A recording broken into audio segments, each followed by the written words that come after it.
What's up? I'm Sunshine. So a lot of us painters or photographers want to start or expand our business by making art prints at home. Let me tell you, that's not an easy thing to just wake up and do, okay? There's a ton of research, financial planning, and decision making that has to happen behind the scenes before you can start that kind of work.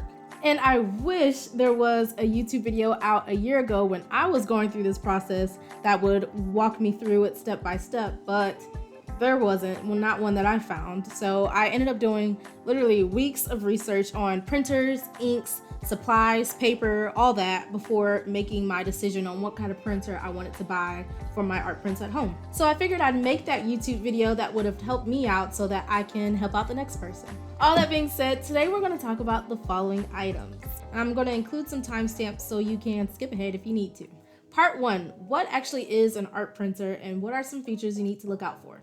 Part 2, questions you need to ask and answer for yourself before making this purchase. And Part 3, how to choose the right printer for you. There is a lot I'm going to cover, so let's get started.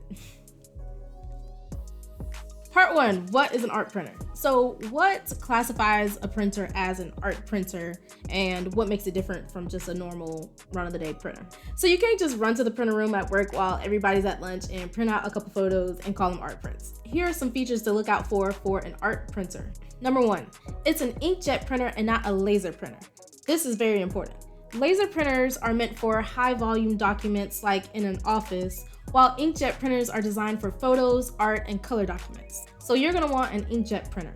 Number 2, this isn't a necessity, but definitely a feature of the higher quality art printers, which is using a printer that has pigment-based inks instead of dye-based inks. Pigment-based ink printers and the ink itself are a bit more expensive, but totally worth it for fine art prints because although dye inks are common and print out very bright and vivid colors, they are not as durable as pigment-based inks. This means that they fade a lot more quickly and they are more susceptible to damage from exposure to water.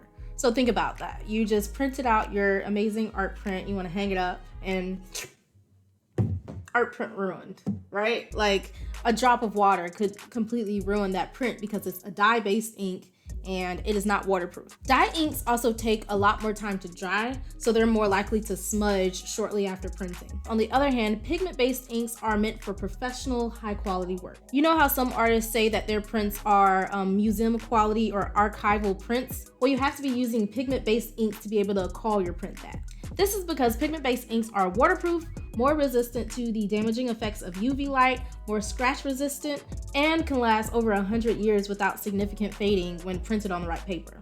Lastly, pigment inks also produce a much more solid black, which is essential for black and white images or images with a lot of high contrast. Now, this is an extremely important decision to make on the front end before your purchase because you cannot use pigment-based inks in a printer made for dye-based inks. So if you want to use pigment-based inks for your fine art prints at any point, you need to make sure you buy the right printer from the beginning.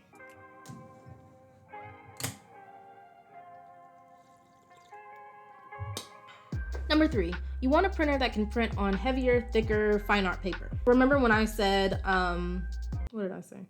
Remember when I said earlier that certain prints can be classified as museum quality or archival prints when using pigment-based inks?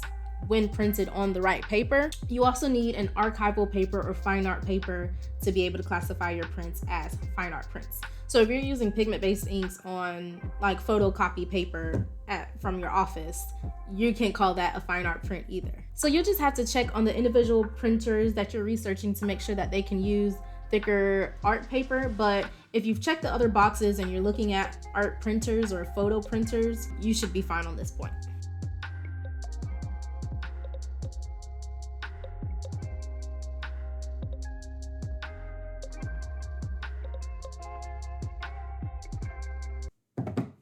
Part number 2, questions to answer. So there's a couple of questions you need to answer off the bat. Question number 1, what is my budget? Obviously, one of the biggest deciding factors in what kind of printer you're going to get is how much are you willing to spend. The higher your budget, the higher quality printer you can get and the larger print size you can achieve, but you have to decide what works for you. So for me, I already sold art prints on my online shop before making the decision to make art prints at home by using a third-party vendor, and that was going pretty great. So before spending too much money on this endeavor, I wanted to experiment a bit to make sure that A, I actually enjoyed making art prints at home, and B, that I had the capacity and time to do it, because obviously printing, packaging, and shipping prints from home is a lot more time consuming than paying somebody else to do it. And I'm gonna make a video later of the pros and cons of making art prints at home. But I felt pretty positive that this is something that I wanted to do, and I knew I wanted to be able to make larger size prints at home. This means I needed a wide format printer. Which brings me to question number 2. What size prints do you want? So there are different definitions on wide and large format printers, but for what we're talking about, a wide format printer starts at 13 inches wide. So think about your normal sheet of paper is letter size 8.5 by 11 inches. I'm gonna go grab one. All right, your average sheet of paper from the office is a letter size 8.5 by 11 inch. That's this. Or if you have a bigger office printer and you guys can do the tabloid or ledger size, which is 11 by 17 inches, that's this. And don't let the 17-inch number fool you. Your max width is 11. So for an 8.5 by 11 inch printer, your max width is 8.5 inches. And for a printer that can print 11 to 17 inches, your max width is 11 inches. You can't like flip the 17 and, you know, do it any kind of way. So I was looking for a 13-inch wide printer. I got one of those too. This is 13-inch by 19-inch paper. So 8.5 by 11, 11 by 17, 13 by 19 inches. So what I was looking for was a 13-inch wide printer because you can get a 13-inch wide format printer starting at $500, but once you go wider than 13 inches, the price increases tremendously. Please note, you can get an art printer that prints an 8.5 by 11 inch size for $150. So you don't even have to get into the $500 range. The wide format 13-inch printer was a feature that I was specifically looking for, but you have to decide what works for you and your budget. And then there's something that most people don't really think about, which is question number 3. How much space do you have in your home for this printer? Wide format printers are huge. An 8.5 by 11 inch art printer can fit underneath your desk, right? But a 13-inch wide art printer takes up more than half of the space of this dining table lengthwise, and either half to more than half of it depth-wise. So to continue walking you through my process, I'd set my budget at $1,000, and then I continued on to the next step. Part 3, choosing the printer. The moment we have all been waiting for. So in researching printers for what felt like 40 days and 40 nights, I pretty quickly narrowed it down to only Canon and EPSON printers. EPSON. We're gonna go with EPSON because they are the leaders in the printer industry and specifically the art printer industry. And the 13-inch wide printers from Canon and EPSON are the following. The Canon Image ProGraph Pro 300, 13 inches, and the EPSON SureColor P700, 13 inches. Short names, because I'm not gonna keep saying those names, is Canon Pro 300 and EPSON P700. So if you're doing your research along with me, you may be like, Sunshine. That's me. I can't remember if I introduced myself.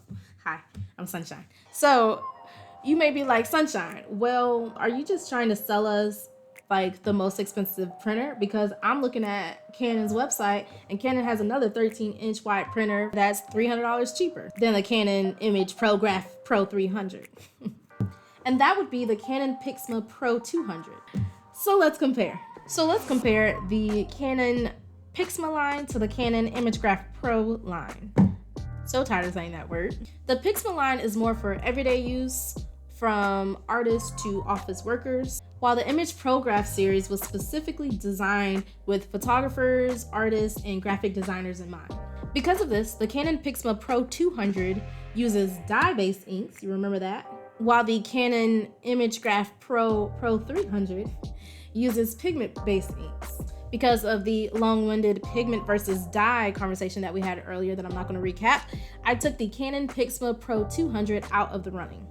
So to me, I felt like if I'm spending this much money at this point, several $100s on something this important, I would rather spend a few $100s more and get the best in that industry than still spend like $500 and get something that I'm not fully satisfied with. But again, that's my logic. Do what works for you. So back to the Canon Pro 300 and the EPSON P700. So these are both amazing fine art printers, right? They both have amazing reviews. They're both at tops of different, you know, best art printer lists that I'm sure we've all like looked up if we're watching this video and having this conversation.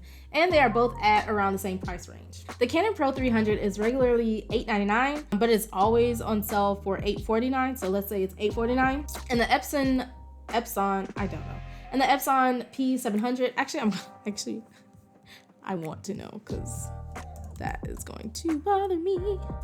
We have technology, okay? We have answers. Gosh.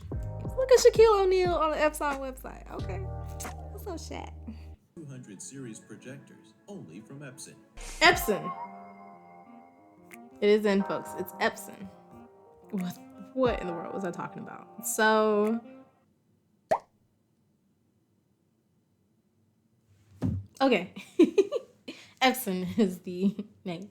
The Canon Pro 300 is regularly $899, but it's always on sale for $849, so let's just call it $849. While the EPSON P700 is $829. So that is a $20 difference, which at this point is pretty irrelevant, right? Also, they both use 10 different ink colors, which is great. So think about your normal office printer, and I keep making that comparison because I think we can all relate to, like, you know, like a printer in the office. We probably had to buy ink for it or whatever. So think about your normal office printer. It has 4 colors: black, cyan. Is it cyan or cayenne? Oh my God. Cyan. All you can really see is cyan, magenta. Cyan. That's a weird word. Cyan. Okay. Anyways, God, these tangents. So think about your everyday normal office printer. It uses 4: black, cyan, magenta, and yellow. Even nice art printers may just use 5. So those 4, and you throw in like a photo black. So these two printers, the Canon Pro 300 and the EPSON P700, use 10. These extra ink colors allow the prints to get more depth and contrast and a more variety of shades and hues and colors and all those things that make the prints higher quality and more detailed. So Canon and EPSON do have a couple differences, but I think it also majorly just boils down to preference. Canon does ultimately have a better reputation than EPSON, but like slightly so. It's not like a huge difference. Canon is typically the top of the best top art printer list, with EPSON right behind it. So what's different? Something a bit more tangible. EPSON's cost to print price is higher than Canon's because EPSON's ink costs are higher than Canon's. Ink for the Canon Pro 300 is $12.99 for 14.4 milliliter cartridges, while the EPSON printer is $37.99 for 25 milliliter cartridges. That's 90 cents per milliliter for Canon versus $1.52 per milliliter for EPSON. These may sound like small numbers, but if you're doing a lot of printing, these ink costs definitely add up. And secondly, as you might have just noticed, the Canon cartridges are 14.4 milliliters, while the EPSON cartridges are 25 milliliters. Some people who don't do a lot of printing, I've read in forums and different things from 40 Days and 40 Nights of research. So some people who don't do a lot of printing prefer Canon's smaller cartridges so that they don't have these big EPSON tanks of ink sitting unused, because ink does not last forever. It does have a shelf life.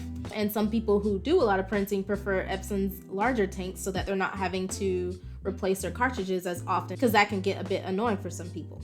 To me, I don't really care that much one way or another, the size of the cartridge.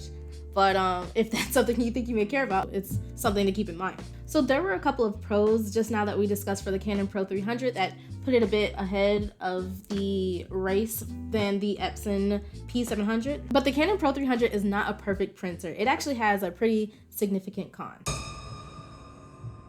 The Canon Pro 300 is a slower printer than the EPSON P700 by more than double Epson's print speeds. So Epson rates the P700 at 1 minute and 29 seconds to print one letter size 8.5 by 11 inch print, while the Canon Pro 300 is 3 minutes and 13 seconds for the same size print. The Epson P700 is less than half the speed of the Canon Pro 300. And that is the biggest con in general for this printer. One site says that it is the best 13-inch photo printer overall for quality, but not for speed. So something to consider when you're making your decision. But in general, large format professional photo printers or any kind of photo printers are rather slow. So prepare for that, especially if you compare it to an office printer that just like shoots out documents like it's nothing. You're not gonna get that with any photo printer. So personally, I lean towards Canon. If you want to sponsor me, here I am. Because, well, I also have 3 Canon cameras. I have always used Canon cameras for all my life since high school, and I love them.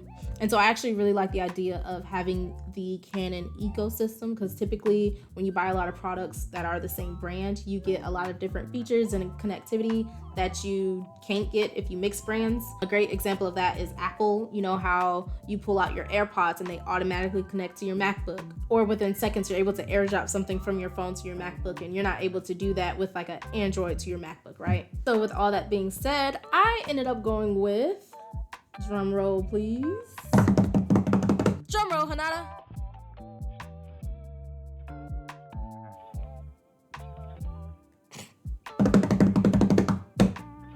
the Canon Pro 300. Surprise, surprise. If you're interested, here is a receipt of how much I spent on it. The printer does include your 10 ink cartridges to start, along with some sample paper and a 1-year limited warranty. I went ahead and bought 2 extra ink cartridges for each of the 10 ink colors, along with an additional 2-year warranty and some extra fine art paper and sample paper. And another battery for my Canon camera, which is unrelated.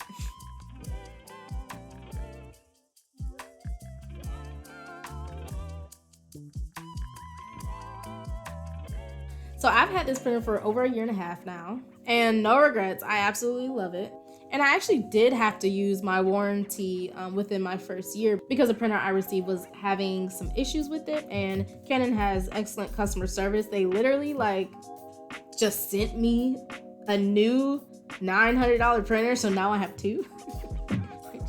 I don't need 2, but okay. But anyways, there's also an entire process of how I chose the right paper for my fine art prints, which I will go over in extreme detail in another video, so subscribe if you want to see that later. And also like, comment, and subscribe if this video was helpful to you. That's all I ask for in return for all of this top secret information.